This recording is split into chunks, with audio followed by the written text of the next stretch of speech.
అసలు మీ మామగారు గాని పేరు మీ కాంబినేషన్ సూపర్బ్ అన్నమాట. ఇప్పటికి కూడా జనాలు ఆ మూవీస్ ఎక్కడైనా చూస్తున్నా కూడా కడుపుబ్బా నవ్వుకుంటారు. ఎలా అనిపిస్తుంది ఆయనతో మీ యాక్టింగ్? ఆయన నేను చేసిన టైప్లో కోటగారి బదులు వేరే వాళ్ళని కూడా పెట్టారు, మహానటుల్ని. నవరస నట సార్వభౌమ లాంటి వారిని కూడా పెట్టారు, గిరిబాబు లాంటి వారు కూడా. కానీ కోటగా నేను చేసినప్పుడు ఉన్న సాటిస్ఫాక్షను వేరే ఆర్టిస్టులతో అంతగా అనిపించేది కాదు. ఆయనకు కూడా అంతే, నేనుంటేనే అరే నువ్వు ఉంటేనేరా అంటాడు.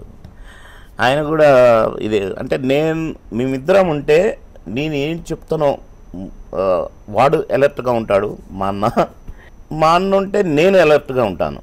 ఏంట్రా ఏంటి వెంటనే అనమాట కౌంటర్ కరెక్ట్గా సింక్ అయిపోతుంది, రెడీగా ఉంటాం. డబ్బింగ్ కూడా నేను ముందు చెప్తే నా మీద కోపడి అలిగేవాడు, అరే నువ్వు ముందే చెప్పేసి అన్ని కొట్టేసేవరా, నువ్వు ఎక్కడికక్కడ అసలు నాకు గ్యాప్ లేకుండా చేసావు మొత్తం అనేవాడు. అయితే నువ్వు చెప్పు ఫస్ట్, మన కాంబినేషన్ ఎప్పుడున్నా ఏ సినిమాలైనా నేను తర్వాత చెప్తానేమని. వాడు చెప్పిన అన్నిటికీ కూడా నేను కౌంటర్ వేసి పారేసేవాని. మళ్ళీ వదురా ఇద్దరం కలిసి చెప్పాలరా అనేవాడు. మళ్ళీ ఇద్దరం కలిసి చెప్పేవాను, కుదిరేది కాదు. అలా మేడ్ ఫర్ ఈచ్ అదర్ అని అట్లా కలిసాయి అంతే. బాబు మోహన్ నటుడు కాకపోతే అన్న ఆలోచన వస్తే ఇప్పుడు కూడా ఆలోచనలో ఉన్నాం కదా. నేను అయ్యాను సినిమా యాక్టర్నే అనుకుంటుంటాను, ఇంకా నేను సినిమా యాక్టర్ అవుతా అని అనుకోలేదు. సరదాగా నాటకాలు వేసేవాడిని, కానీ అప్పుడు ఒక తహసీల్దార్ నన్ను తిట్టేవాడు. ఏమిటి నువ్వు ఏమవుతావు, నువ్వు సినిమా యాక్టర్ అవుతావా, ఏం చేస్తావు, కామెడీ చేస్తావురా, ఇలా చేస్తావురా, నువ్వు ముఖం ఇప్పుడు చూసుకున్నావురా అని నన్ను ఒక తహసీల్దార్ బాగా తిట్టాడు ఒక నాటకం వేస్తే.